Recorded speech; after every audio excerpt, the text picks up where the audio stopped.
YouTube? It's your boy Wizard coming back at you with another banger, another build video, you know what I'm saying? So today, we're looking at a conflict build. Strictly conflict. Like, I wouldn't recommend using this build in anything other than conflict. And the reason this is a strictly conflict build, because I did not invest into crit chance or crit damage whatsoever. Didn't invest into it at all. So, getting into the build, you know the vibes. We're gonna go into each piece individually, give you the pros and cons of why I did it. I like this build. I'm probably gonna keep this build the way it is. Won't change it. So let's get into it. So, starting off with the gun. In the gameplay, you'll see I was using both an MP5ST and a Vector because I kind of wanted to go against the grain, go against the meta a little bit, and try something different other than the Vector. And the MP5ST is works really well, and I actually like it a lot. And as you can see, it's got a really high amount of base damage, so it's a really good sub to use. But basically, what we're looking at right now is a sub AR build. A lot of my builds are going to be sub AR builds because that's the way I play. So we're looking at 3 Providence, 2 Wyvern, and 1 Giga Guard. So the reason I went 3 Providence is for the weapon damage. And weapon damage is a big keynote in this build. It's all about weapon damage. So we got 3-piece Providence, 10% skill power, 8% health, 5% weapon damage. The attributes we have on the mask are skill power and cooldown reduction.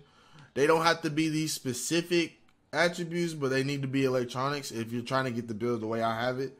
And then the talent is restorative. I'm gonna change this talent later on to a different talent, but that's gonna be for a different video, and I really can't wait for you guys to see that. But going to the chest, Providence chest piece, with the attributes of skill power, bonus armor, and crit damage. Then the talent is Berserk. Gotta have Berserk. It's showing that Berserk isn't active, but that's because I have a pistol in my hand. So don't worry about that if you think you can't use it. But that's the chest. With the gloves, we are looking at 4% crit hit chance, 3% AR damage, and the gear talent is Devastating. The reason I chose Devastating over Clutch is, like I said, weapon damage. Weapon damage is the main keynote in this build. And you're going to see me stress it a lot. And you're going to see the difference from most of my videos where I use Clutch, where I'm usually smacking my health back at the end of a gunfight. I really won't be doing that because I don't have that extra healing. But I like this raw damage right here. Going into the holster, we're looking at a Wyvern holster with a 562 skill power for the attribute, with the gear talent being Devastating, another 5% weapon damage. So we're looking at, altogether, we're looking at around 15% weapon damage. And then we have, with the knee pads, we have cooldown reduction with hard hitting. I'll probably find something else to replace hard hitting with. It'll probably be like restorative or self-adjusting, something like that. But I just haven't had time to roll it off. So basically, with the 2 Wyvern, we got crit hit damage and drone skill power. The reason I went with 2 instead of 3 is obviously for the drone. And then getting into the backpack, last but not least, we have harden and on the ropes, with the attributes of health, skill power, and cooldown reduction. As you can see, I invested a lot in the skill power because I wanted to use on the ropes. On the ropes is a big keynote in this build as well.